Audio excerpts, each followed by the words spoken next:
మంత్రులు, ఎంపీలు, ఎమ్మెల్యేలు ఆయా పార్టీలకు తొత్తులుగా వ్యవహరిస్తున్నారని మాల మహానాడు జాతీయ అధ్యక్షులు ఆర్ఎస్ రత్నాకర్ అన్నారు. దేశవ్యాప్తంగా ఎస్సీ వర్గీకరణ మీద రాజకీయంగా దళిత ఐక్యతను దెబ్బతీయడానికి కుట్ర జరుగుతోందని మండిపడ్డారు. ఇది చరిత్రలోనే అతిపెద్ద రాజకీయ దాడిగా అభివర్ణించారు. దేశ సంపదలో, పరిశ్రమలో, జడ్జీల నియామకాల్లో కూడా ముఖ్యమంత్రి, మంత్రి పదవుల్లో ఎస్సీలకు భాగస్వామ్యం అవసరం కాదా అని ప్రశ్నించారు.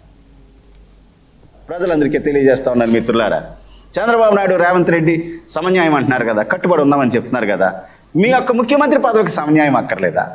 మీ మినిస్టీరియల్ బెర్త్లో సమన్యాయం అక్కర్లేదా? ఈ దేశంలో ఉన్నటువంటి lands and wealth of this country, భూముల విషయం అక్కర్లేదా? సుప్రీంకోర్టు, హైకోర్టు జడ్జెస్ అపాయింట్మెంట్స్ విషయంలో మరి సమన్యాయం, సామాజిక న్యాయం అక్కర్లేదా? కేవలం మాకిచ్చేటటువంటి రిజర్వేషన్ పేరుతో ఎంగిలి మెతుకుల్లోనైనా సామాజిక న్యాయం, ఇజ్ ఇట్ నాట్ కాన్స్పిరసీ? ఇది కుట్ర కాదని చెప్పేసి ఈ సందర్భంగా నేను ప్రశ్నిస్తూ ఉన్నాను మిత్రులారా. చెప్పాలంటే మాల సామాజిక వర్గాన్ని అన్ని రాజకీయ పార్టీలు టార్గెట్ చేసి జీనోసైడ్ అంటారు మిత్రులారా.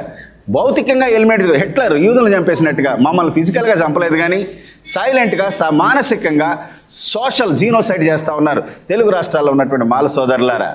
ఈ టైంలో మనం శాంతియుత ప్రజాస్వామ్యత పోరాటం చేయకపోతే మన యొక్క జాతి, మన యొక్క కులం యొక్క ఉనికి, ఎగ్జిస్టెన్స్ ప్రశ్నార్థకంగా మారిపోయేటటువంటి పరిస్థితులు ఉన్నాయి. కాబట్టి